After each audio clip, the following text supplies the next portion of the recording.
ખંભાતની Sokhda જીઆઈડીસીમાં એટીએસની red. ખંભાતના Sokhda ખાતે આવેલી જીઆઈડીસીમાં green light કંપનીમાં એટીએસ કોર્ટ અમદાવાદના 60 જેટલા કર્મચારીઓ અધિકારીઓની ટીમે દરોડા પાડ્યા હતા।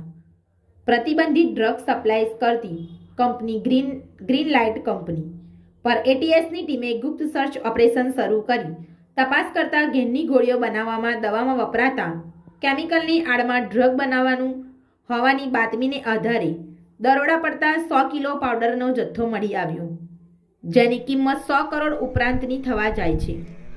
આ બાબતે એટીએસે આ કૌભાંડમાં કંપનીના માલિક, ભાગીદાર તેમજ કર્મચારીઓ સહિત 6 લોકોને પૂછપરછ માટે લઈ જવામાં આવ્યા છે। આ ડ્રગ કૌભાંડમાં કોણ કોણ સામેલ છે અને એના તાર ક્યાં સુધી પહોંચ્યા તે દિશામાં વધુ તપાસ કરવામાં આવી છે। ગ્રીન લાઇટના કંપનીના માલિકો મૂળ અમદાવાદના છે। આ કંપની માલિકોને એટીએસે ઝડપી પાડી અમદાવાદ કચેરી ખાતે સઘન પૂછપરછ હાથ ધરી છે। જિલ્લા બ્યુરો રિપોર્ટર સદરુ બેલીમ, ખંભાત।